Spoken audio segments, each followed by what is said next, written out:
कहानी की शुरुआत में हम घने जंगल के बीचों बीच एक लकड़ी के घर को देखते हैं। इस घर में कुल 3 लोग रहते हैं, जिनमें एक माँ नॉर्मा और 2 उसके बच्चे सैम और नोलन हैं। इन सभी का बाहरी दुनिया से कोई ताल्लुक नहीं। असल में आज से कुछ साल पहले दुनिया में एक ईवल ने हमला किया था, जिसके बाद दुनिया में बस कुछ ही लोग जिंदा रह पाए। काफी साल गुजर जाने के बाद दुनिया अब बिल्कुल बदल चुकी है। नॉर्मा के मुताबिक वो ईवल इनके घर के आसपास ही रहता है। नॉर्मा अपने बच्चों को बताती है कि ईवल कभी भी किसी भी तरह का रूप बदल सकता है, और अगर वो किसी को हाथ तक भी लगा ले तो वो इंसान भी ईवल बन जाता है। वो अपना कंट्रोल खो देता है और जो भी उसके सामने आए वो उसे मार देता है, लेकिन वो इनके घर को नुकसान नहीं पहुंचा सकता और ना ही उनको जो इस घर से जुड़े हुए हैं। इसीलिए जब भी ये लोग अपने घर से बाहर निकलते हैं, इनकी बॉडी के साथ एक रस्सी बंधी होती है, जिसका दूसरा सिरा घर के साथ जुड़ा हुआ होता है। ईवल ना तो रस्सी काट सकता था और ना ही उसको कोई नुकसान पहुंचा सकता था जो रस्सी के साथ बंधा हुआ होता था। अब ऐसे ही पिछले कई सालों से ये लोग रस्सी बांधकर जंगल में जाया करते थे, वहां से शिकार करके अपना गुजारा किया करते थे।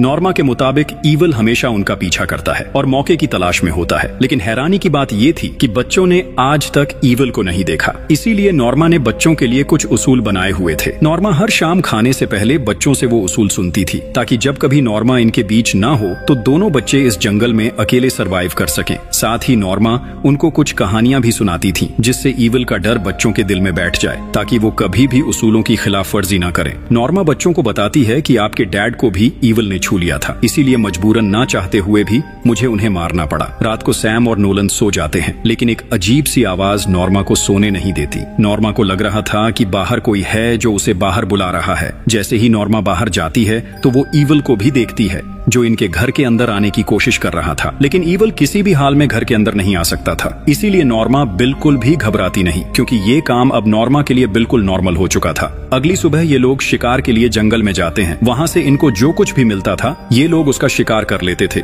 चाहे वो कीड़े मकोड़े, सांप या मेंढक ही क्यों ना हो। यहाँ हमें एक बात पता चलती है कि दोनों बच्चे अपनी मॉम से बहुत ज्यादा प्यार करते हैं, लेकिन सैम हमेशा अपनी मॉम की बात मानता है और उसे अपनी मॉम पर यकीन है कि वो जो कुछ भी बोल रही हैं वो सब सच है। लेकिन नोलन को लगता है कि ईवल नाम की कोई चीज है ही नहीं, इसीलिए नोलन कभी कभी जरूरत पड़ने पर उसूलों को तोड़ भी दिया करता था। नोलन ने आज तक ईवल को नहीं देखा, इसीलिए वो देखना चाहता है कि ईवल आखिर दिखता कैसा है। नोलन अक्सर अपनी मॉम से बाहरी दुनिया के बारे में पूछता है और कहता है कि मॉम, मुझे लगता है कि आप जिससे डरती हैं वो सिर्फ आपका वहम है। हो सकता है बाहर सब कुछ नॉर्मल हो, हमें वहां जाकर देखना चाहिए। लेकिन नॉर्मा नोलन से कहती है कि ये सब ईवल का ही काम है, वही तुम्हारे दिमाग में ऐसे ख्याल डालता है ताकि तुम मुझ पर शक करो। ईवल ये चाहता है कि हम में से कोई रस्सी के बिना बाहर जाए और वो उसका शिकार कर सके। अगली सुबह शिकार करते हुए नोलन को एक पेड़ के ऊपर से एक पंछी के अंडे मिल जाते हैं। जब वो उनको उठाता है तब एक अंडा नीचे गिर जाता है। नोलन की रस्सी इतनी नहीं थी कि वो अंडे तक पहुंच पाता।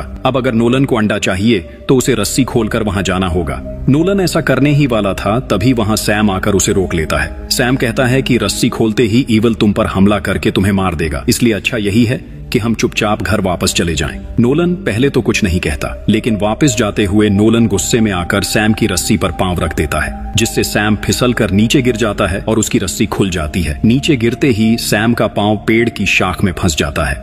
नोलन अब सैम की मदद के लिए नहीं जा सकता था, क्योंकि रस्सी छोटी थी। इसीलिए वो अपनी मॉम को बुलाने के लिए सीटी बजाता है। नॉर्मा सीटी की आवाज सुनते ही घबरा जाती है और भागती हुई अपने बच्चों की तरफ जाने लगती है, लेकिन मसला ये था कि नॉर्मा की रस्सी भी वहां तक नहीं पहुंच पाती। नॉर्मा अब अपने बच्चों को बचाने के लिए जल्दी से रस्सी खोलती है और दोनों बच्चों को बचाकर ऊपर ले आती है। तभी हम ईवल को देखते हैं, जो एक ओल्ड लेडी के रूप में इनके पास आती है। लेडी की सांप की तरह जुबान थी और वो बहुत डरावनी लग रही थी। लेकिन अच्छी बात ये थी कि नॉर्मा ने लेडी के आने से पहले ही अपने साथ साथ बच्चों को रस्सी से बांध दिया था। ईवल नॉर्मा को नजर आ रहा था, लेकिन बच्चे उसको नहीं देख पा रहे थे। लेकिन बच्चों और लेडी के डर से हम इस बात को समझ सकते हैं कि ईवल उनके पास ही है। जैसे तैसे ये लोग अपनी जान बचाकर घर आ जाते हैं। नॉर्मा को सैम और नोलन पर बहुत गुस्सा आया हुआ था, इसीलिए वो उन दोनों पर बहुत ज्यादा चिल्लाती है। नॉर्मा ने अपने घर में एक छोटा सा बेसमेंट बनाया हुआ था, जिसमें वो अपने बच्चों को सजा के तौर पर बंद कर दिया करती थी, ताकि बच्चों को अंधेरे में डर लगे और बच्चे ईवल के लिए अपना डर दिल में रखें, ताकि वो उससे अपनी हिफाजत कर सकें। जंगल में रस्सी खुलने के बाद सैम बिल्कुल ठीक था, इसीलिए नोलन का यकीन और भी ज्यादा बढ़ जाता है। एक दिन नोलन सैम से पूछता है,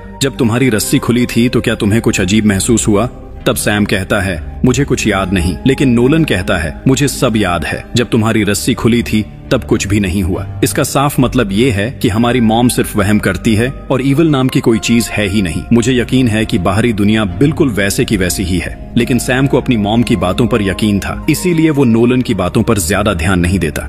एक दिन नोलन और नॉर्मा अपने ग्रीन हाउस में कुछ सब्जियां लगा रहे थे। तब नोलन अपनी मॉम की कमर पर एक सांप का टैटू देखता है। तब नॉर्मा बताती है कि मुझे ईविल अक्सर सांप की शक्ल में दिखाई देता है, इसीलिए मैंने सांप का टैटू बनवाया ताकि ईविल मुझे पहचान ना सके। तब नोलन बहुत प्यार से नॉर्मा को समझाने की कोशिश करता है। वो कहता है मॉम, हो सकता है बाहर की दुनिया बिल्कुल ठीक हो, हमें बाहर जाकर देखना तो चाहिए। ऐसे कैसे हो सकता है कि पूरी दुनिया में सिर्फ हमारा घर ही बचा है? तब नॉर्मा नोलन को समझाती है कि तुम शुक्र करो कि हमारा घर सेफ है, नहीं तो अब तो हम में से कोई भी जिंदा ना होता। अब ऐसे ही काफी महीने और भी गुजर जाते हैं। नोलन को अपनी मॉम की बातों पर अभी भी यकीन नहीं होता। अब तक तो वो पक्का यकीन कर चुका था कि उनकी मॉम उनसे झूठ बोल रही हैं। अब तो इनके पास खाने को भी कुछ नहीं, इसीलिए ये लोग पेड़ों के पत्ते और शाखें खाकर गुजारा करते हैं।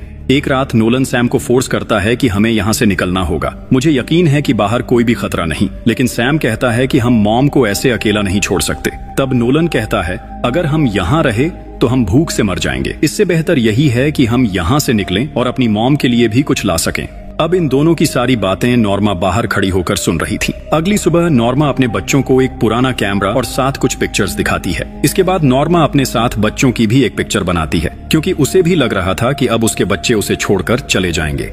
नॉर्मा अपने बच्चों को कहती है कि हमारे पास अब खाने को कुछ भी नहीं, इसीलिए हमें अब ना चाहते हुए भी अपने डॉग को मारना होगा। डॉग को मारने से हमें 1 महीने तक का खाना मिल सकता है। लेकिन नोलन अपने डॉग टॉम से बहुत प्यार करता था, वो किसी भी तरह उसे बचाना चाहता था, इसीलिए नोलन ऐसा करने से साफ इनकार कर देता है कि हम ऐसा नहीं करेंगे। तब नॉर्मा कहती है मुझे तो लगता है तुम पर भी ईविल का असर होने लगा है, वही तुम्हें हमारे खिलाफ कर रहा है ताकि वो हम सबको अलग अलग करके मार दे। नोलन के बार बार मना करने पर भी नॉर्मा नोलन की बात नहीं सुनती और टॉम को लेकर ग्रीन हाउस में चली जाती है। नॉर्मा क्रॉसबो लेकर टॉम को मारने ही वाली थी कि तभी नोलन वहां आ जाता है। नोलन ग्रीन हाउस का दरवाजा बाहर से लॉक कर देता है और मॉम से कहता है मैं आपको ऐसा नहीं करने दूंगा, यहाँ कोई भी किसी तरह का ईविल नहीं है, आपको इस बात को मानना होगा। तभी नोलन नॉर्मा की रस्सी काट देता है। अचानक ईविल नॉर्मा की मॉम के रूप में उसके सामने आ जाता है। ईविल अब धीरे धीरे उसकी तरफ बढ़ने लगता है। नॉर्मा ईविल के हाथों मरकर ईविल नहीं बनना चाहती थी, इसीलिए वो पीछे से एक शीशा तोड़ती है और अपनी गर्दन काट देती है। वहीं नॉर्मा की मौत हो जाती है।